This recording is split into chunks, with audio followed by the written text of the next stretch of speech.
बिहार के युवाओं को ठग कर तेजस्वी यादव ने वोट लिया है और ये जो धोखा है आम जनता के साथ, शिक्षकों के साथ, अभ्यर्थियों के साथ और बिहार की सामान्य जनता के साथ, उसका तो हिसाब इनको चुकाना पड़ेगा। और अगर कहीं से भी ये लगता हो कि भारतीय जनता पार्टी विपक्ष में है, ये कुछ नहीं कर पाएगी, तो इनको ये बात ध्यान में रखना चाहिए कि हमने 70 साल तक देश में विपक्ष की राजनीति की है और विपक्ष को क्या भूमिका उसके केंद्र बिंदु में होनी चाहिए, इसको भारतीय जनता पार्टी से बेहतर कोई नहीं समझता है। इनको निस्तानुभूत कर देंगे और जो वादा इन्होंने जनता से किया था, अभ्यर्थियों से किया था, सामान्य युवाओं से किया था, वो वादे इनको पूरे करने पड़ेंगे। इसके लिए मजबूर कर देंगे हम इन्हें। और हमारे सैकड़ों कार्यकर्ता लाठीचार्ज में घायल हुए हैं, उसका भी हिसाब तेजस्वी यादव को चुकाना ही पड़ेगा। वो अगर इस भ्रम में है कि किसी तरीके से इस पूरे व्यवस्था को टाल देंगे, तो ये हम टलने नहीं देंगे।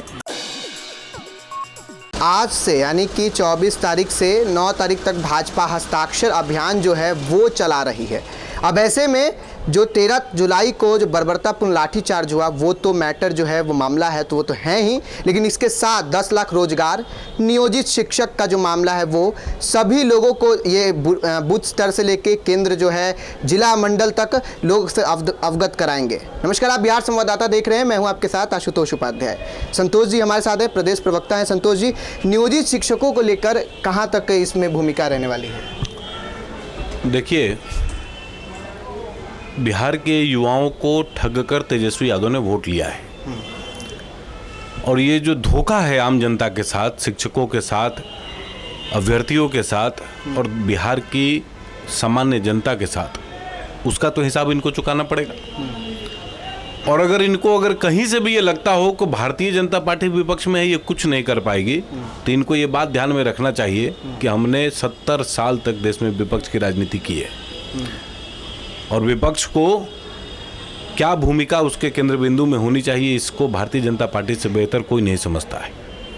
इनको निस्तानुभूत कर देंगे और जो वादा इन्होंने जनता से किया था, अभ्यर्थियों से किया था, सामान्य युवाओं से किया था, वो वादे इनको पूरे करने पड़ेंगे। इसके लिए मजबूर कर देंगे हम इन्हें, तेजस्वी यादव और कंपनी को, इंक्लूडिंग नीतीश कुमार जी। इस बात को समझ लें कि भारतीय जनता पार्टी जब विपक्ष में है और हमने शहादत दी है इस पूरे योजना के तरीके से, अगर ठीक से देखें तो विजय सिंह जी की मृत्यु हुई और हमारे सैकड़ों कार्यकर्ता लाठीचार्ज में घायल हुए हैं, उसका भी हिसाब तेजस्वी यादव को चुकाना ही पड़ेगा।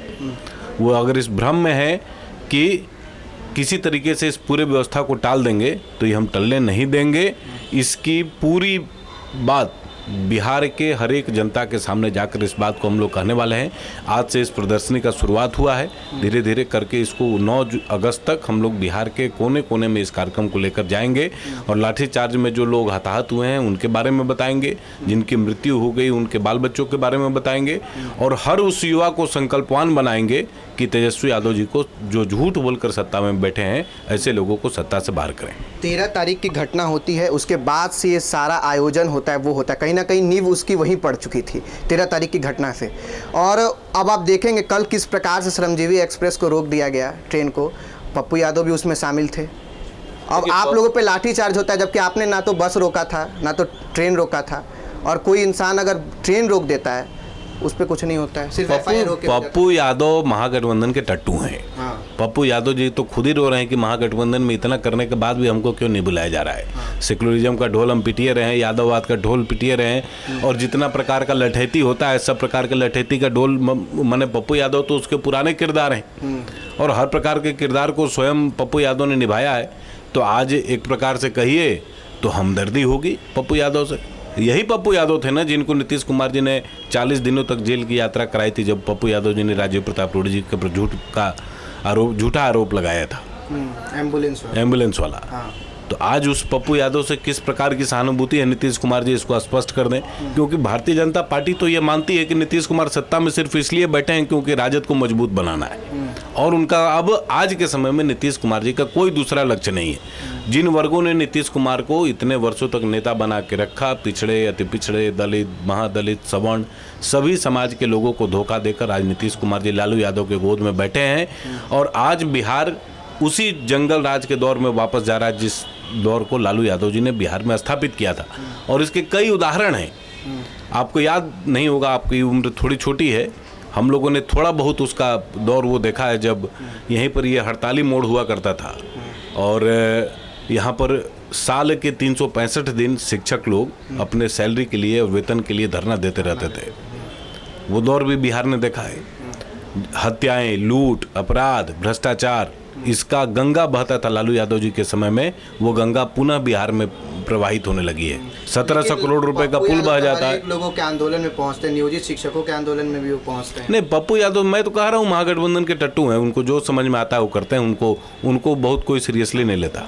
कि अगर आपकी सरकार बनती है तो नियोजित शिक्षकों को क्या फायदा होगा? वो तो कहते हैं, आप पे आरोप लगाते हैं, आप भी नीतीश कुमार जी के साथ सरकार में थे। उनको बहाली किसने कराई?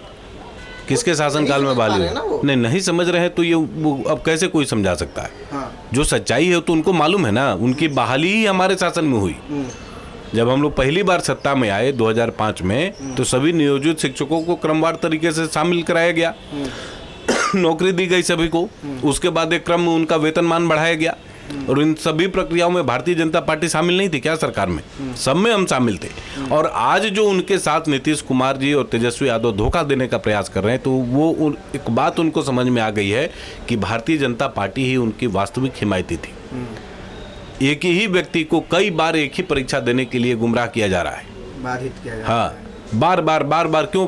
जो व्यक्ति 9वां फेल तेजस्वी यादव, जो खुद एक परीक्षा पास नहीं कर सका, 10वां का पास, जिसको मैट्रिक हम लोग कहते हैं, वो एक साधारण सी परीक्षा, उसको जो पास नहीं कर सका, आज वो कहता है कि 10-10 लाख और 20-20 लाख लोगों को सरकारी नौकरी देंगे। यही तो बिहार का लोकतंत्र का माहौल इन्होंने बनाया हुआ है। इसको आने वाले समय में भारतीय जनता पार्टी के नेतृत्व में हम लोग इसको आगे बढ़ाएंगे। कोई भी कार्यक्रम हो, चाहे कुछ भी हो, नियोजित शिक्षकों का जो प्रश्न होता है हम आपको हमेशा दिखाते हुए नजर आते हैं। फिलहाल आपकी क्या राय है इस सरकार को लेकर, जो भी वर्तमान में सरकार है? आप भी नियोजित शिक्षक अगर हैं, आप भी शिक्षक अभ्यर्थी हैं, अगर आप भी बीपीएससी का फॉर्म भर रहे हुए हैं, अभी नियोजित शिक्षकों का भी शिक्षक अभ्यर्थी ने 1,70,000 जो वैकेंसी निकला उसका भी फॉर्म आपने फिल करा है, आप कमेंट बॉक्स में बता दीजिए आपकी क्या राय है। फिलहाल कैमरामैन अभिषेक के साथ मैं आशुतोष, पटना।